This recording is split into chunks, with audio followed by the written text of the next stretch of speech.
81 साल बाद ऐसा भयानक भूकंप जब एक साथ कांपे 4 देश।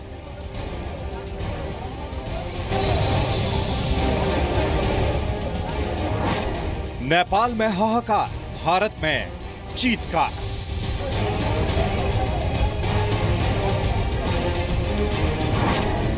नेपाल से राजस्थान तक थरथराई धरती।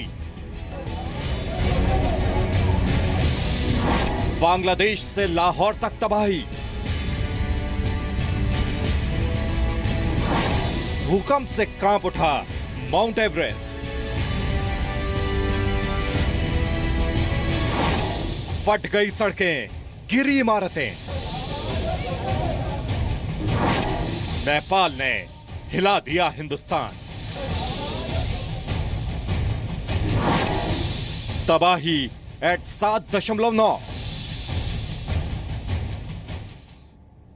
जी हां, नेपाल में आया भूकंप जितनी बड़ी तबाही लेकर आया, यकीन मानिए उससे बड़ी चेतावनी भी हमें और आपको देकर गया है। भूकंप के झटके नेपाल से शुरू हुए थे, पूरे उत्तर भारत में इन्हें महसूस किया गया। भूकंप की वजह से सबसे ज्यादा तबाही, जैसा कि लगातार हम आपको जी न्यूज पर तस्वीरों के जरिए भी दिखा रहे हैं, हमारे पड़ोसी मुल्क नेपाल में हुई है, जहां 876 लोगों की मौत हो चुकी है। सिर्फ काठमांडू में ही हम आपको बता दें 464 लोगों की जान गई है।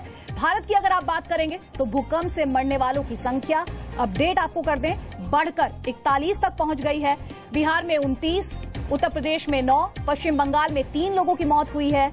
और चिंता की बात यह है कि इन आंकड़ों में और इजाफा हो सकता है। साथ ही आपको यह भी जानकारी दे दें कि विदेश मंत्री सुषमा स्वराज ने ट्वीट के जरिए यह जानकारी दी है कि नेपाल में फंसे 250 भारतीयों को भारतीय वायुसेना भारत लेकर आएगी।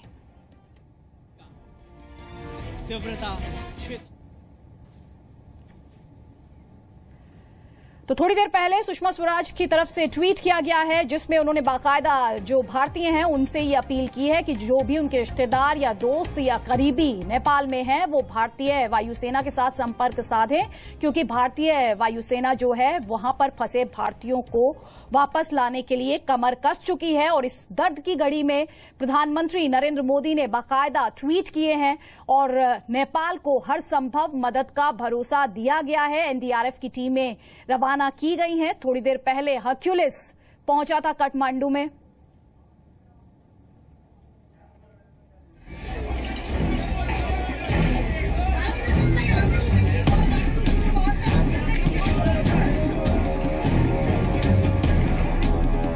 ग्यारह 11:41 पहला झटका,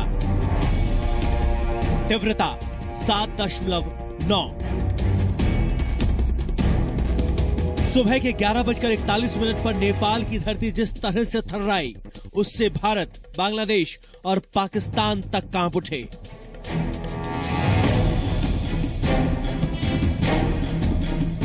दहशत और बढ़ गई जब धरती 35 मिनट बाद फिर से थर्राने लगी।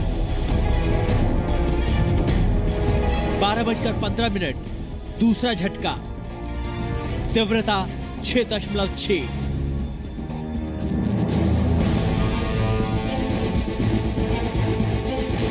और जब धरती की थरथराहट थमी, तब तक नेपाल में सिर्फ और सिर्फ तबाही और बर्बादी का मंजर था। इस भयानक भूकंप के चलते नेपाल की मशहूर थारहार मीनार ढह चुकी थी और मलबे में फंसे थे सैकड़ों लोग, जिनकी सलामती की खबर अब तक सही ढंग से नहीं मिल पाई है। खबर के अनुसार जैसे लमजुंग जिले में हुआ और पोखरा कास्की जिले में, चितौन, सांगजा ये जिले में भी नुकसान की खबर आ रही है। और काठमांडू में भी काफी बड़ा नुकसान हुआ है, इसकी खबर हमें मिली है। पर अब ये हम बहुत पहले से प्रयास कर रहे हैं। नेपाल में कई दशकों बाद आए ऐसे भयानक भूकंप से कई जगह सड़कें फट गई, कई मजबूत से मजबूत इमारतें भी ढह गई। काठमांडू में भूकंप के बाद मंजर ऐसा था। भारत की तरफ से भरपूर सहयोग के लिए आश्वस्त किया है और जो भी अधिकतम सहायता है वो भारत के द्वारा नेपाल को भेजी जा रही है। भूगर्भ वैज्ञानिकों के मुताबिक 4 देशों को हिला देने वाला यह भूकंप नेपाल से 77 किलोमीटर दूर उत्तर पश्चिम इलाके में 12 किलोमीटर नीचे था। इस भूकंप की वजह से जनकपुर के जानकी मंदिर को भी काफी नुकसान हुआ। जानकी मंदिर तराई में है। काठमांडू वैली में जितने पुराने मंदिर जैसे आपके पुराने मकान हैं इस सबके जैसे नुकसान है। खास करके जो धरारा एक मोनूमेंट था मीनार वो भी जैसे ध्वस्त हुआ है। काफी प्राचीन इमारतें भी जैसे आपको जैसे नुकसान हुई है। तो जन धन की क्षति का ज्यादा अब संभावना लग रहा है अभी तक की स्थिति। वहीं भूकंप की वजह से माउंट एवरेस्ट में भारी हिमस्खलन हुआ है। इसकी वजह से माउंट एवरेस्ट पर अब तक 18 पर्वतारोहियों की मौत हो चुकी है और कई पर्वतारोही अब लापता हैं। कई बेस कैंप पूरी तरह से बर्बाद हो चुके हैं। माउंट एवरेस्ट से दर्जनों बर्फ की चट्टानें खिसक जाने की खबर है। इस भूकंप के बाद नेपाल इंटरनेशनल एयरपोर्ट को अस्थायी रूप से बंद कर दिया गया है। भारत की ओर से मदद के लिए एनडीआरएफ की टीमें सभी जरूरी इक्विपमेंट्स के साथ नेपाल पहुंच गई हैं। देखा था थोड़ा बहुत, लेकिन आज जो दोपहर को देखा, माने यदि 1 मिनट भी मैं देरी से निकलता पंडाल से तो वहां हजारों लोगों की लाशें बीत सकती थी। 1 मिनट पहले निकला, कुछ लोग मंच के दाईं ओर से निकल गए, कुछ बाईं ओर से, कुछ पीछे से, कुछ आगे से, और पंडाल लगभग खाली हो गया था। जैसे ही बाहर निकला तो दाहिनी तरफ देखा तो एक 4-5 मंजिली इमारत थी, वो ताश के पत्तों की तरह गिर रही थी। जैसे ही बाईं तरफ देखा तो जो 4-5 हजार लोगों के लिए टीन शेड का पंडाल बना हुआ था पूरा जमीन पर बिछ चुका था। सामने देखा तो 40-50 फीट ऊंचे ऊंचे पेड़ गिरे हुए थे। मैं जिस गाड़ी में बैठा तो गाड़ी जो है ऊपर नीचे हो रही थी, और मैं बाहर निकला तो मैं खुद ही जो ऊपर नीचे हो रहा था। मुझे ही नहीं पता लगा कुछ क्षणों के लिए कि ये हो क्या रहा है। थोड़ी देर बाद जब बात समझ में आई तो पता लगा ये तो भूकंप है। और उसी के अगले क्षण में देखता हूं कि कुछ लोग मेरे सामने जमीन पर लेटे हुए, किसी का सिर फटा हुआ है, करीब 60 लोग उसमें घायल हुए। लेकिन यह भी भगवत कृपा की यह 1 मिनट पहले जो है कार्यक्रम संपन्न हो गया। यदि 1 मिनट की भी देरी होती तो बहुत बड़ा अनर्थ हो सकता था। अभी जैसा कि मैंने दोपहर को भी चैनल्स पर बताया था कि सैकड़ों लोगों की संभावना है मरने की, लेकिन अभी तक जो आंकड़े आए हैं वो सैकड़ों की संख्या में तो आ चुके हैं। मैं अभी इसमें ज्यादा कहना नहीं चाहता, लेकिन बहुत बड़ा जान माल का नुकसान हुआ है। और मात्र एक ऐतिहासिक इमारत के ढहने की ही बात नहीं, जो धरहरा था कि जो 9 मंजिल का था उसमें सैकड़ों लोग तो दफन हो गए। लेकिन उसके अलावा यहाँ कई बिल्डिंगें काठमांडू से लेकर के, पोखरा से लेकर के और लुम्बिनी से लेकर के पूरे नेपाल में, और इसका असर भारत तक गया है। जो सैकड़ों और संभावना है हजारों लोग जो इस त्रासदी में दिवंगत हो गए, उनके लिए हमारी श्रद्धांजलि। उनके परिजनों को भगवान इस गम को सहने की शक्ति दे। और हमने तो इसके बाद भी यहाँ पर आकर के हवन किया, प्रार्थना की और अपने सभी कार्यकर्ताओं को सेवा में लगाया हुआ है।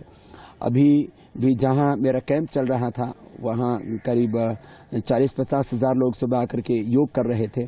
वहाँ अभी लाखों की संख्या में लोग बैठे हुए हैं। मैंने पहले तो सोचा कि सबके लिए ताज़ा भोजन बना दें, लेकिन वैसा अभी संभव नहीं हो पा रहा है और उसमें भी भगदड़ मचने की संभावना है। तो बड़ा संभल करके सेवा करनी पड़ रही है। तो हम कोशिश कर रहे हैं कि वहाँ सब लोगों तक हम पानी और पतंजलि के बिस्किट, क्योंकि यहाँ पर भी पतंजलि आयुर्वेद का पूरा सामान है। जैसे हमने पहाड़ में उत्तराखंड में त्रासदी आई तो वहाँ पर जो है 40-50 ट्रक हमने बिस्किट के और पानी के सबसे पहले भिजवाए।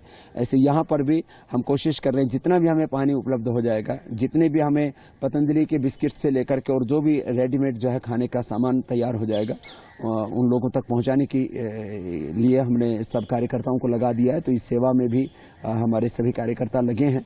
और जहां जहां लोग फंसे हुए हैं, मैं सबसे एक अहम बात ये कहना चाहूँगा कि यहाँ का प्रशासन बहुत मुस्तैद है, पुलिस से लेकर के जितने भी यहाँ के सरकारी डिपार्टमेंट्स हैं, लोगों की सेवा करने के लिए जो है पूरी तरह से अपने आप को झोंके हुए, अपनी जान की परवाह किए बिना भी।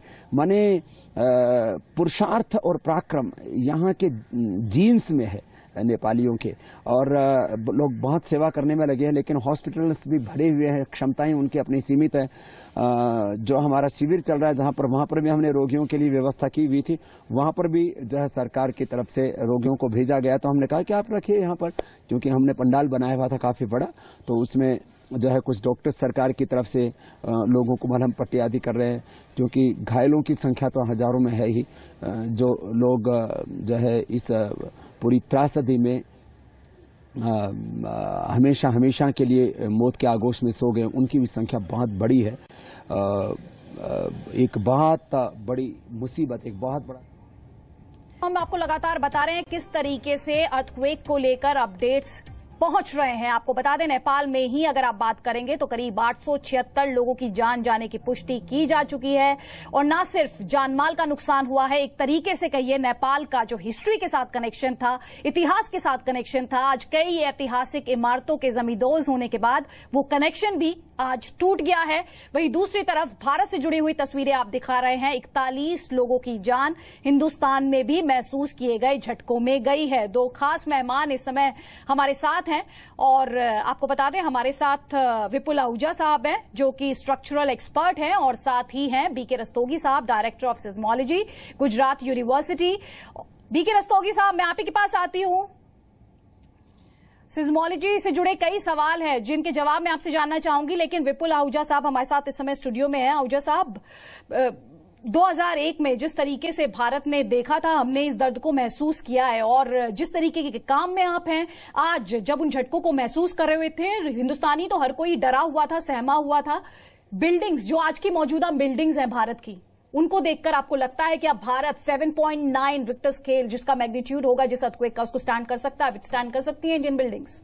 मेरे ख्याल में 90 to 95% बिल्डिंग जो है वो नहीं कर सकती हैं। ये कुछ शायद बड़े शहरों में 2004-05 के बाद में कुछ प्रॉपरली डिजाइन बिल्डिंग जो रेप्यूटेबल स्ट्रक्चरल इंजीनियर्स ने कुछ बनाई होंगी, वो हाई राइज बिल्डिंग शायद कुछ फुल सेफ्टी में होंगी, पर वो भी कहना मुश्किल है, क्योंकि ना तो हमारा प्रोफेशन रेगुलेटेड है और ना पूरी कंस्ट्रक्शन इंडस्ट्री। तो इससे ये कहा जाएगा कि एक्चुअली ये काफी डेंजरस सिचुएशन है जी।